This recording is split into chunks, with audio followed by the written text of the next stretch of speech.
Hello beautiful people, my name is Vendi and today I want to wish you a very, very happy Valentine's Day or Singles Awareness Day or Galentine's Day, which I think is the same day, but it might be the day before or the day after. I'm not all caught up on my Parks and Rec lore.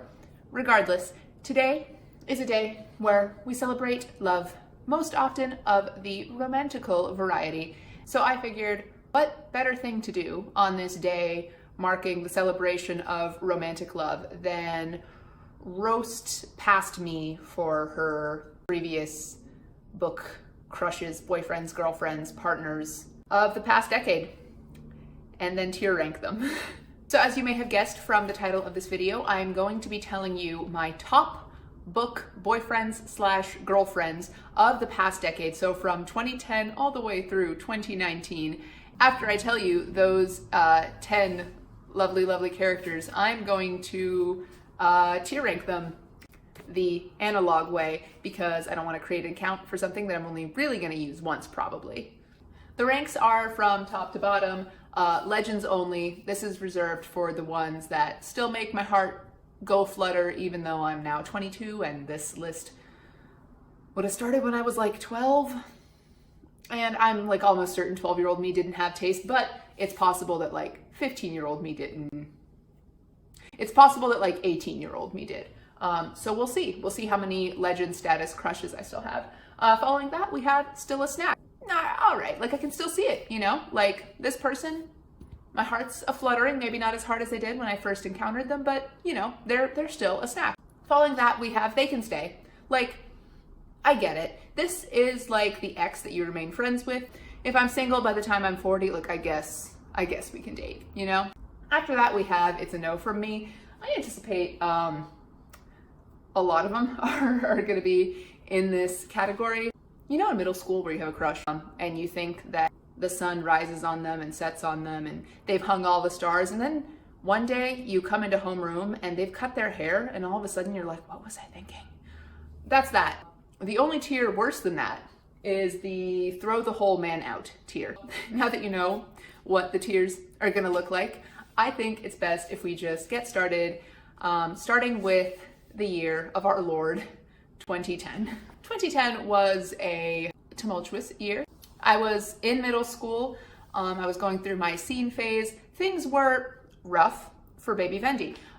This is also around about the time when baby Vendi really got into manga and anime.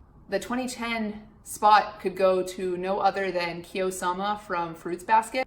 Listen, before we just throw the whole man out altogether, I do want to fight for 2010 Vendi. She had some points. She still doesn't deserve rights, but she was right about some things. And that is that Kyo Sohma, despite being like the epitome of the folks that Vendi was into at that time, aka folks that need a lot of fixing, folks that need a little bit of tender loving care to become the maximum of who they have the potential to be, Kyo was also vulnerable. He had passions that he wasn't worried about showing to people. He was extremely loyal to his friends. Sure, he was a little bit opinionated, but I feel like that made him all the more loving and trusting of the folks he eventually decided to let in. And he was ready to learn and grow. And for this reason, I'm saying Kyo can stay. I do have to take points off. He would have been still a snack if I weren't for the whole he turns into a cat thing. And the Neko girls of my middle school, you know, like the ones that were really obsessed with warrior cats and sharpen their nails and like meow at folks, really just... They stained my soul, and I was a scene kid, so it takes a lot to stain my soul, so I have to bump him down to he can stay, but he's almost a snack. Starting off pretty okay. Don't worry, it'll get worse. And it'll get worse pretty quick. I did not jump on the Jace train, and for that, I think I deserve an award because it was like 2007 when those books came out, and that was when I first read them, and I was, you know, a 6th grader, so that is exactly the type of boy that I would have expected 6th grader me to fall for. Unfortunately for me, 2011 Vendi wasn't much smarter, and the 2011 heartthrob, who had such pretty glorious competition as Fire from the Graceling trilogy. Fuck it, I might as well say it. I'm embarrassed by myself. You should be embarrassed of me. My 2011 boyfriend of the year was Will Herondale from the Infernal Devices trilogy by Cassandra Clare. I can explain, or I can try. So I was really into the idea of fixing folks. And I defy you to find a person that was more of a train wreck and more in need of fixing than William Herondale. He was an absolute disaster. He was cruel to 90% of the people he met. He was barely kind to the people he actually loved and tolerated. And sure, we know now that it was because he thought he was cursed by a demon, that everything he would love would just die in a horrible way. But that doesn't excuse shit, you know? If you're like a whole 17 years old, you're a whole almost adult, you can for reals talk to people who maybe know a little bit more about demon hunting and demons in general about this thing and sort of clear up the whole bullshit of this is an actual curse that you have put on you. But he was broody and he was tall and dark-haired and blue-eyed, though really I'm more of a sucker for brown eyes anyway. But he had that look, you know, with the chiseled cheekbones, and he was dramatic, and he would go to the ends of the earth for the people he loved, and he loved books, and I was a pretentious person. So 2011 had William Herondale topping my list above Fire. 2019, Bendy says, Fire wins. And Fire is a legend status book crush. William Herondale, on the other hand, in 2011, I only had access to Clockwork Angel. Based on his behavior and everything about him in that book, we are gonna have to throw the whole man out. Yeah, Will Herondale was a piece of shit, an unmitigated piece of shit. I don't know what I was thinking. This might be the lowest of my lows. 2012 was a bit of a rough reading year for me. And I think at least a little bit of that was because I was sort of like fresh into high school. And so I was reading a lot more for class. And I was reading things that I didn't necessarily like. So I sort of almost fell out of love with reading for a little bit there. Except for when I reread old favorite books. The stories that held more of a spark for me, the stories that I loved more and hence the characters that I loved more and fell in love with more, were ones from that era of my life. Susan Pevensie from The Lion, the Witch, and the Wardrobe. Listen, friends, to this day, I am weak for a woman who looks like she could kill me. And Susan Pevensie had that whole archery thing. She had that whole, I'm an ethereal elven beauty, but like also a practical person and like a kind soul. And I can kill you. And this was, I think, the first read of the books where I felt that C.S. Lewis had done Susan really, really dirty, and that his internalized misogyny had really jumped out and like shaped my views of her. So this was sort of the first read of her where I was just like, no, like I don't think Susan would have made that choice in the end, to stay away from Narnia and stop believing. I don't believe that she would have done that for first of all. And second of all, who cares if she decided to get girly? I like girls. Oh man, God, do I ever. So disregarding the whole he ruined her character arc by the end of the series thing, I have to say that Susan Pevensie is still a snack. Yes, ladies and gentlemen. This queen, literal queen, because she was a high queen of Narnia for a good long portion of her life, is definitely still a snack. She is gentle, she is kind, she is brave, she is good to her family, she's good to her friends, and she cares about the suffering of others and wants to lessen it. At the same time, she's not soft about any of these wants. She is a bamf who gets shit done. Susan could kick your ass. Susan could kick my ass, and I hope she does. So after that particular point in my life, we're moving on to 2013. And if you were like me and still really had a huge thing for fixin' folks that need fixin', you might have been into Wolf from Scarlet by Marissa Mayer. I get the critique of Wolf. I especially get the critique of Wolf that focuses in really, really hard on the fact that he has some anthropomorphic wolf qualities, because that's a corner of the internet we should not be exploring. What these critiques don't take into account is that Wolf is arguably the perfect man, because Wolf is a himbo. He is jacked, he is dumb, and he is gentle with his lover. He's a himbo, which I think means that Wolf can stay. I would say still a snack, but then again, anthropomorphic wolf, and we are no longer in my teen wolf days where I'm like kind of okay and into that sort of thing. It does not escape my notice that the two Anmanol boys are in the they can stay column. I don't know what that says about me. I don't want to think too hard about what that says about me, but just know that I know it too. I'm aware of it too, and I'm questioning a lot of things about myself. So if you are as well, I understand and can empathize.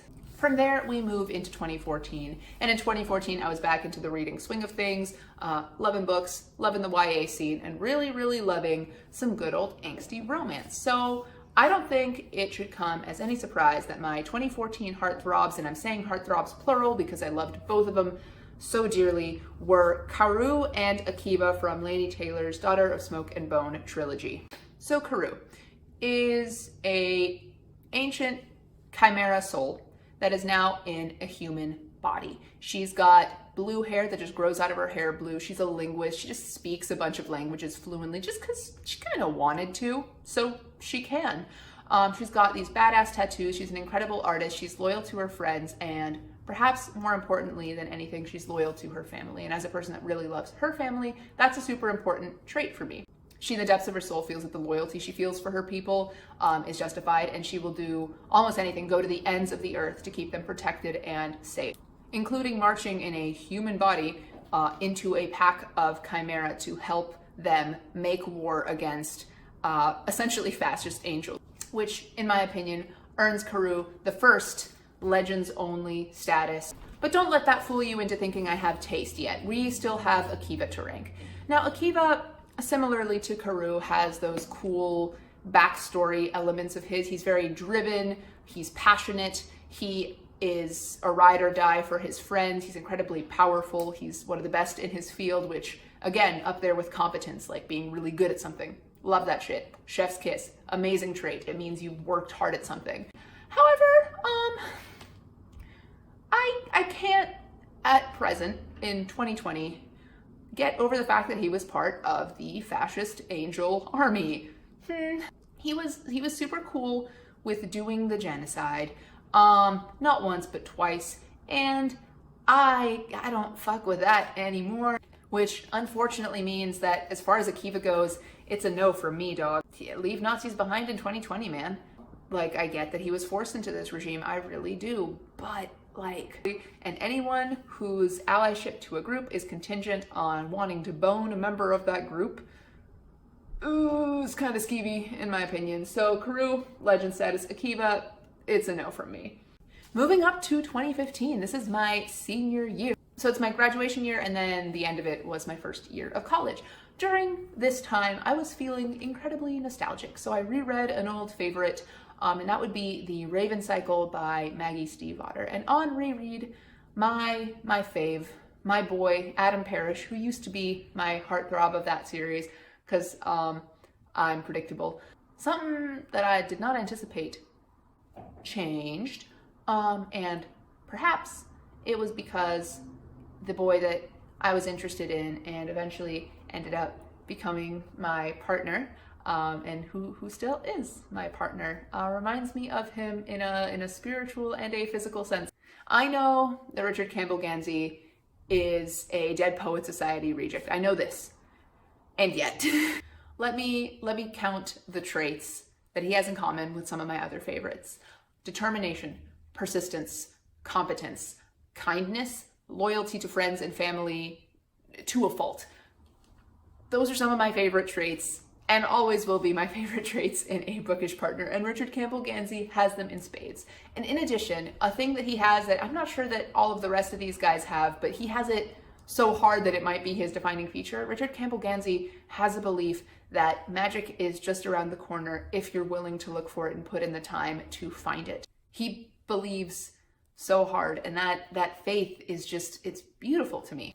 And for all these reasons and more, I have to say, Richard Campbell Gansey III is still a fucking snack, and I'm not sorry for that ranking. There are two things that keep him from being a legend up there with Karou. Number one, I am unwilling to be a white man's whore in the year of our Lord 2020. We're done with that. We're done with that.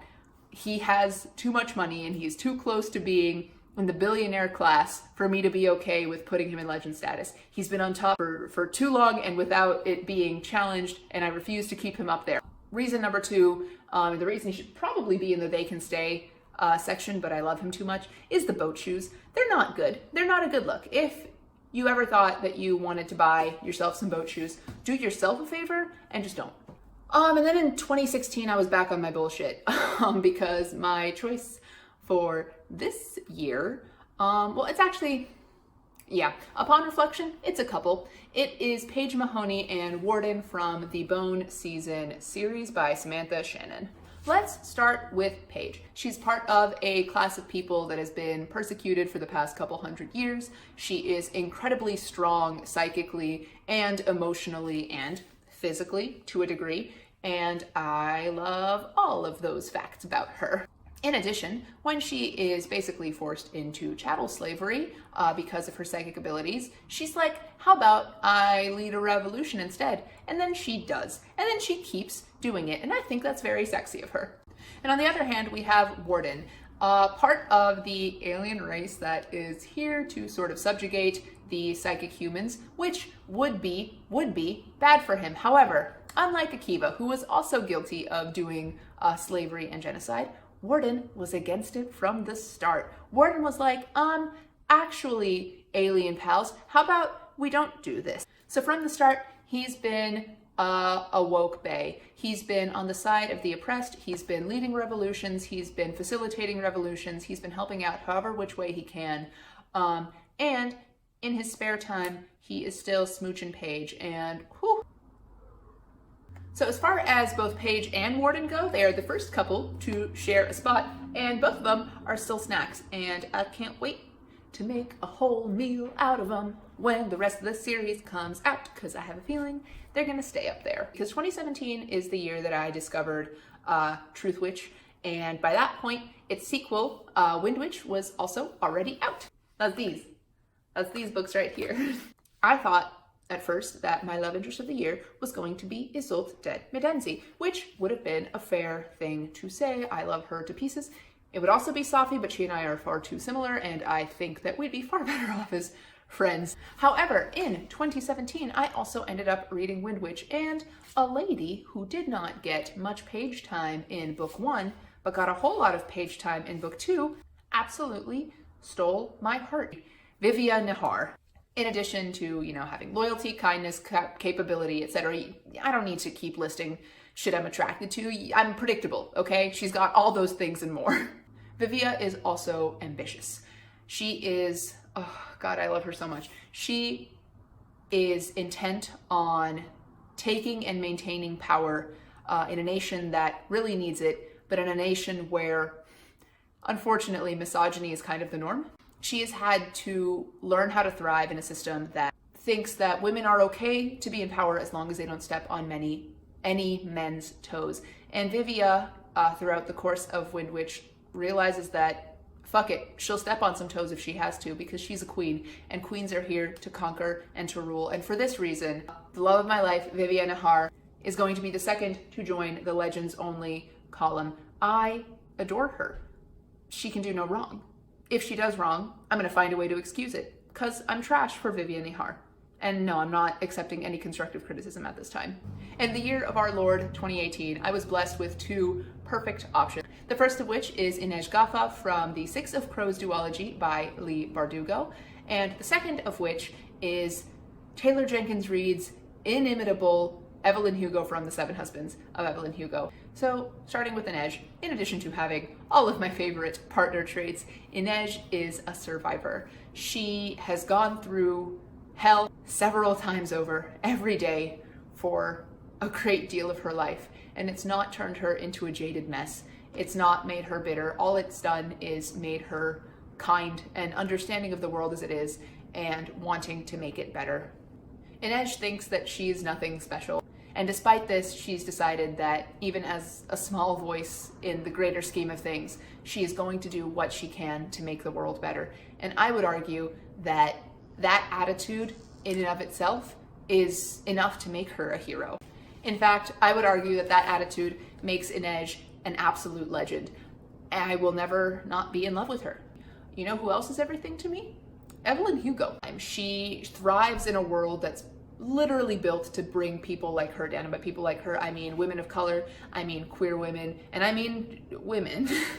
In the film industry of the 50s onward, she has consistently shown up and put up with a ton of bullshit from a ton of crappy men and still made herself the name that people remember from that time when they have become dust in the wind. I think it's beautiful how Evelyn carved out a little bit of happiness and pride for herself in a world that sort of refused to make space for it. And for that reason, Evelyn is still a goddamn snack. You know what? She's closer to up here, so not quite a legend for me particularly. I wouldn't like spill blood, I might spill blood for Evelyn Hugo. Yeah, I think she's somewhere on the borderline actually of legend and still a snack. But I rate my 4.5 stars as 4 stars on Goodreads, so I'm gonna rate my still a snack 0.5 as a still a snack more than a legend. It makes sense to me.